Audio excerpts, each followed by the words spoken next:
원리로 이해하는 양쌤의 중학교 과학인강 5. 잎을 들여다보아 첫 번째 시간 공부를 하겠습니다. 식물의 잎은 뿌리에서 흡수한 물을 이용해서 광합성을 하는 기능을 주로 해요. 그러면 이 잎의 구조를 현미경으로 관찰하는 실험을 해보도록 할게요.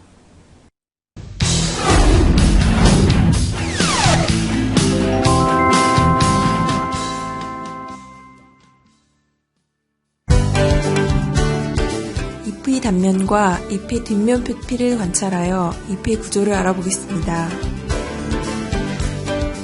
당근에 칼집을 내어 잎을 끼우고 당근 밖으로 빠져나온 잎의 나머지 부분을 자릅니다. 잎을 끼운 당근을 얇게 잘라 물이 담긴 페트리 접시에 띄웁니다. 당근에 잎을 끼우는 이유는 잎을 얇게 자르기 편하기 때문이에요. 가장 얇게 잘린 잎 조각을 골라 현미경 표본을 만들어 현미경으로 관찰합니다. 예전에도 얘기했었는데 이게 얇게 잘린 잎일수록 가벼워서 물에 잘 뜨겠죠. 그래서 물에 뜨는 얇게 잘린 잎 조각을 골라서 현미경 표본을 만드는 거예요. 닭의 장풀잎에 뒷면에 칼집을 내고 핀셋으로 표피를 얇게 벗겨냅니다. 벗겨낸 표피를 작은 크기로 잘라 받침기미 위에 올려놓습니다. 표피 조각 위에 물을 한 방울 떨어뜨리고 덮개 유리로 덮어 현미경 표본을 만들어 관찰합니다.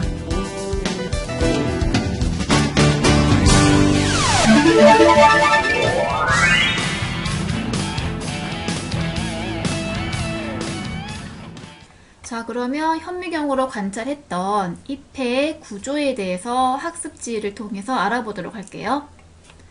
우선은 표피를 볼 건데요.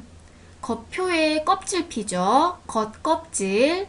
이 겉껍질이 이 잎의 단면을 보시면 잎의 윗면과 아랫면에 겉껍질이 있는데 여기를 표피라고 얘기를 하는 거죠. 그랬을 때 이렇게 이 하나의 세포가 바로 표피세포이고 표피세포들이 모여있는 것이 바로 표피 조직인 거잖아요. 자, 그때 이 표피에 대해서 내용을 보면요. 잎의 이 표면, 잎의 앞면과 뒷면, 이 표면을 덮고 있는 한 겹의 세포층이죠. 그러니까 표피세포가 한 겹으로만 되어져 있는 한 겹의 세포층이에요. 이런 것이 표피이고요. 이때 이 표피의 기능은 잎의 내부를 보호하고 수분 손실을 방지한다는 그런 기능을 하고 있어요. 왜냐하면 잎의 이 앞면과 뒷면에 있는 표피세포는 큐티클층으로 덮여 있단 말이에요. 여기 사진 보시면 이 표피세포들이 보이고 그리고 이 큐티클층이라고 하는 게 보이는데 큐티클층은 왁스로 이루어져 있어요. 왁스는 뭐냐면 양초의 성분인 거예요. 그러니까 그 양초의 성분이 왁스로 큐티클층이 이루어져 있는데 그래서 잎을 보면 광택이 나잖아요. 그게 이 왁스 성분이 큐티클층 때문에 잎에서 광택이 나는 거고요. 이 큐티클층의 역할은 얘가 왁스 성분이니까 방수작용을 하겠죠. 그러니까 이 방수작용이라고 하는 것은 물을 통과시키지 않는다는 거잖아요. 이렇게 이 표피에는 큐티클층이 있기 때문에 이 큐티클층으로 인해서 이 잎 내부에 있는 물이 이 큐티클층 때문에 잎 내부에 있는 물이 밖으로 증발되는 것을 큐티클층이 막아준다는 거예요. 그리고 잎 뒷면 표피를 보면 기공이라고 해서 여기 있죠. 기공이라고 해서 공기 구멍 공자잖아요. 공기구멍. 이 기공이라고 하는 공기구멍이 있는데 이 기공을 통해서 잎 내부에 있는 물이 증발되어질 수 있는 거예요. 그리고 이 표피와 큐티클층의 역할은 외부에 화학물질이나 미생물이 들어오는 것을 막아줘요. 그래서 잎의 내부를 보호하는 그런 기능을 하는 거예요.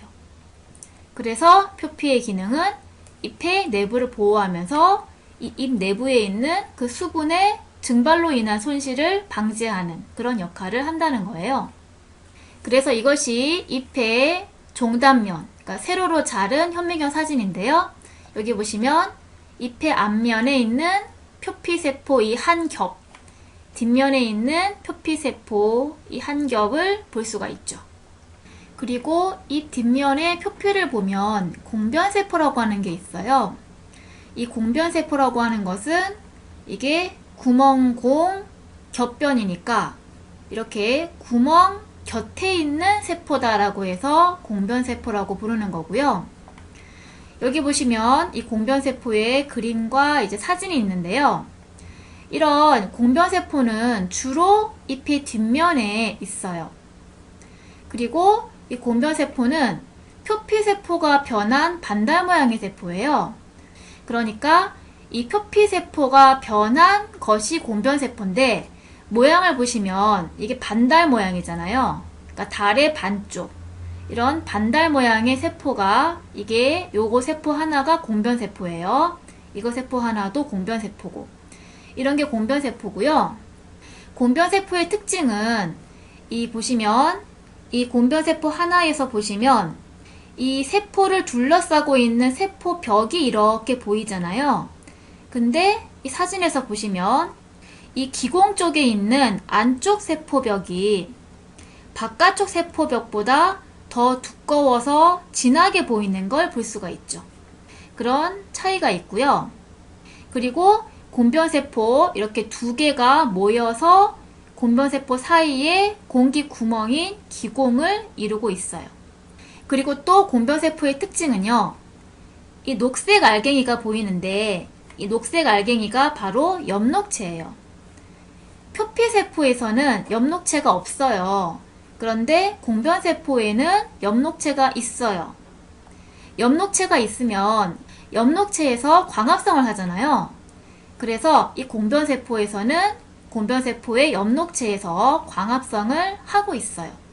그런데 앞에서 얘기했듯이 이 표피세포에는 엽록체가 없거든요. 그래서 표피세포는 색깔을 띠지 않고 투명해요. 투명하기 때문에 빛이 표피세포를 통과해서 잎속까지 들어갈 수 있게끔 되어져 있는 거예요.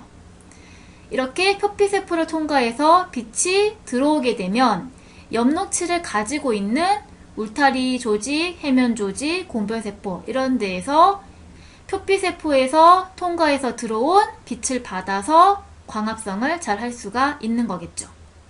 그래서 공변세포의 구조를 보시면 이 겉을 둘러싸고 있는 세포벽이 있고 그리고 이렇게 핵이 있고요. 그리고 엽록체 그리고 액포가 있는 그런 식물세포의 구조를 하고 있는 거죠. 자, 그 다음에는 두 개의 공변세포로 이루어져 있는 이 구멍이 바로 기공이에요. 공기구멍, 여기 있죠. 두 개의 공변세포로 이루어진 그 사이의 구멍을 기공이라고 하는 거고요. 기공은 기체가 드나드는 통로예요. 앞에서 얘기했잖아요. 이 표피세포는 큐티클층으로 덮여있기 때문에 수증기를 비롯한 이런 기체가 드나들지를 잘 못하잖아요. 그래서 잎에서는 기공이라고 하는 이 구멍을 통해서 기체가 드나들게 되는 거예요. 그래서 이 기공을 통로로 해서 기체 교환, 주로 강합성에 필요한 이산화탄소가 기공을 통해서 들어오게 되고 광합성 결과 만들어진 산소가 기공을 통해서 나가게 되죠. 그런 기체 교환이 이루어지고 그리고 다음 시간에 하는데 증산작용이라고 하는 것이 있는데요. 이 잎의 내부에서 수증기가 기공을 통해서 증발되어 나가요. 그거를 증산작용이라고 하는데 이 증산작용도 기공을 통해서 수증기가 나가는 현상인 거죠. 이와 같은 것이 기공의 역할이에요. 이번에는 잎 안쪽의 내부 구조를 볼게요. 우선은 울타리 조직이라고 하는 것이 있어요. 이게 말 그대로 울타리처럼 생긴 세포들이 모여 있잖아요. 그래서 이 울타리 모양이다 라고 해서 울타리 조직이라고 하는 부분이고요. 이 울타리 조직의 특징은 엽록체가 있는 길쭉한 세포가 빽빽히 배열하고 있는 거죠. 그러니까 이렇게 녹색, 여기 보이시죠? 이 녹색 알갱이가 전부 엽록체인데, 엽록체가 있는 길쭉한 세포가 빽빽하게 울타리처럼 배열되어 있는 이 조직을 울타리 조직이라고 부르는 거예요. 이 울타리 조직은 엽록체가 있는 세포가 빽빽하게 배열되어 있으니까 잎에 있는 조직 중에서 엽록체가 가장 많이 있겠죠. 이 엽록체에서 광합성이 일어나잖아요. 그래서 이 울타리 조직은 엽록체가 가장 많이 있으니까 광합성이 가장 활발하게 일어나는 부분인 거예요. 그리고 울타리 조직 아래쪽을 보면 해면 조직이라고 하는 부분이 있는데요. 이거는 예전에 했을 거예요. 해면이라고 해서 빈 구멍이 많은 바다에 사는 생물이 있었잖아요. 이렇게 이 해면 조직도 보면 비어있는 그런 그 통로들이 많죠. 그렇게 비어있는 부분이 많은 해면처럼 생겼다라고 해서 여기를 해면 조직이라고 얘기를 하는 거고요.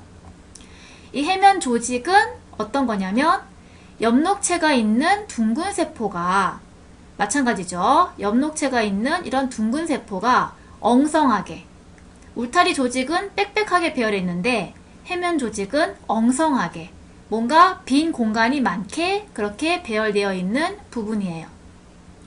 그래서 이 해면 조직도 엽록체가 있으니까 해면 조직의 엽록체에서 광합성이 일어나게 되는 거고요. 그리고 해면 조직의 또 다른 역할은 빈 공간이 많으니까 이 기공을 통해서 들어온 그런 기체가 해면 조직의 빈 공간, 이 세포 사이사이의 빈 공간을 통해서 쉽게 이동할 수 있게끔 해주는 역할을 하고 있는 부분이 해면 조직이에요. 현미경 사진을 보시면 여기 앞면 표피 아래쪽에 울타리 모양의 울타리 조직이 보이고요. 그리고 이제 뒷면 표피 쪽으로 보면, 즉 울타리 조직 아래쪽에 보면 엉성하게 배열되어 있는 해면 조직들이 보이죠. 그래서 울타리 조직과 해면 조직을 배웠는데요. 이와 관련해서 이런 사실을 알아볼 수 있어요. 우리가 일반적으로 보면 잎의 앞면이 잎의 뒷면보다 더 진한 녹색을 띠고 있잖아요. 이게 울타리 조직과 해면 조직이랑 관련이 있어요. 그래서 왜 이 현상이 생기는지를 알아보면요. 식물은 광합성을 하기 위해서 빛이 필요하잖아요. 그때 이 식물이 광합성을 활발하게 잘 하기 위해서 빛을 많이 받으면 좋겠죠. 그래서 빛을 많이 받기 위해서 이 빛이 잘 비치는 곳이 잎의 앞면이잖아요. 빛이 잘 비치는 잎의 앞면에 엽록체가 많이 들어있는 울타리 조직이 배열되어 있는 거예요. 그런데 이 울타리 조직은 엽록체가 많고 엽록체가 녹색을 띠고 있는 알갱이니까 엽록체가 많은 울타리 조직은 훨씬 진한 녹색으로 보이겠죠. 그래서 잎의 앞면 표피 아래쪽에 울타리 조직이 있으니까 잎의 앞면 쪽은 이 울타리 조직에 있는 그 많은 엽록체 때문에 더 진한 녹색으로 보이는 거고요. 반면에 잎의 뒷면 표피 쪽에 해면 조직이 있잖아요. 이 해면 조직은 엉성하게 배열되어 있으니까 상대적으로 울타리 조직에 비해서는 엽록체의 양이 적겠죠. 엽록체의 양이 적으면 녹색이 좀 더 연하게 보이겠죠. 그래서 잎의 뒷면 쪽은 이 해면 조직이 주로 보이니까 잎의 뒷면 쪽은 이 해면 조직 때문에 앞면에 비해서 녹색이 더 연하게 보이는 거예요. 그래서 정리하자면 한마디로 식물의 잎은 광합성을 잘하기 위해서 빛을 많이 받는 이 식물의 앞면 쪽에 엽록체가 많이 있는 울타리 조직이 빽빽하게 배열을 하다 보니 이 식물 앞면 쪽이 녹색을 띠고 있는 엽록체가 많은 울타리 조직이 있으니까 더 진한 녹색으로 보인다. 그렇게 얘기할 수 있겠죠. 이번에는 잎의 구조 중에서 잎의 중앙에 원형으로 보이는 것이 바로 잎맥이라고 하는 거예요. 이런 잎맥이 보이잖아요. 인맥에 대해서 알아볼게요. 인맥은 잎에 있는 관다발이에요. 우리 앞에서 뿌리와 줄기 할 때 계속 관다발에 대해서 얘기했잖아요. 그래서 이거를 이제 마지막으로 전체적으로 보게 되면요. 식물의 뿌리와 줄기에서 안쪽 부분에 물관이 있잖아요. 이 물관이 잎에 있는 인맥에서는 위쪽에 있는 물관과 이 물관이 쭉 연결되어지는 거고요. 그리고 식물의 뿌리와 줄기에서 바깥쪽에 채관이 있었잖아요. 이런 채관은 잎의 인맥에서는 아래쪽이 채관이에요. 그래서 이 인맥의 아래쪽 채관이 줄기와 뿌리에 있는 바깥쪽에 있는 채관과 연결이 쭉 되어져 있는 거죠. 그랬을 때 이 인맥은 물과 양분의 이동 통로 역할을 하는 거죠. 다 알다시피 물관의 경우에는 뿌리에서 흡수한 물과 무기 양분이 뿌리의 물관, 줄기의 물관을 통해서 잎의 물관으로 들어오는 거죠. 그리고 채관의 경우에는 잎에서 광합성으로 만든 유기 양분을 줄기, 뿌리, 열매 등등의 이 채관을 통해서 운반을 해주는 통로가 되는 거죠.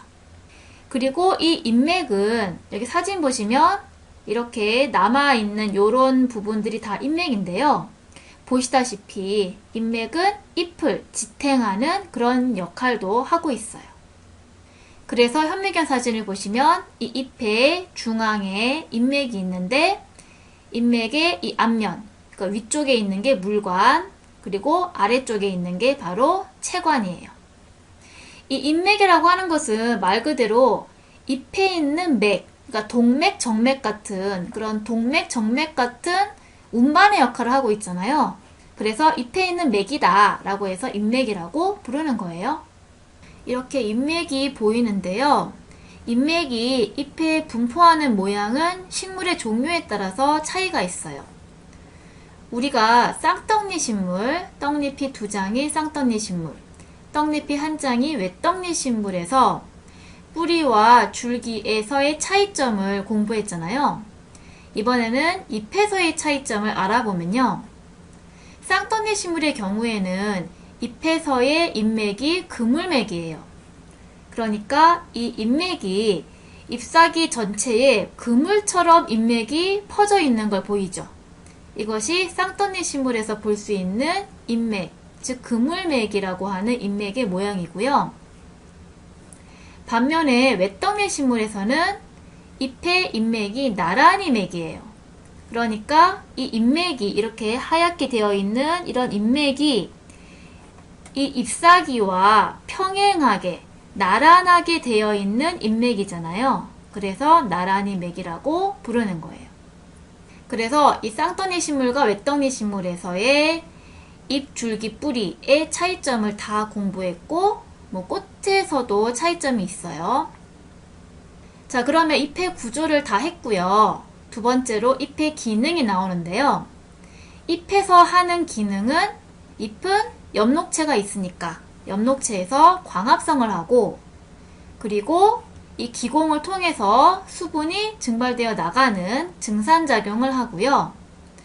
그리고 또 기공을 통해서 이 식물도 생물이니까 산소는 흡수해서 산소를 마시겠죠. 그리고 호흡 결과 발생되어진 이산화탄소는 기공을 통해서 밖으로 내보내는 그런 호흡작용도 잎이 하고 있어요. 그때 이제 잎의 기능인 이 증산작용, 광합성, 호흡작용 이 순서로 해서 다음 시간부터 이 잎의 기능을 더 자세하게 배울 거예요. 오늘은 잎의 구조에 대해서 알아봤고요. 여기까지 수업을 마치도록 하겠습니다.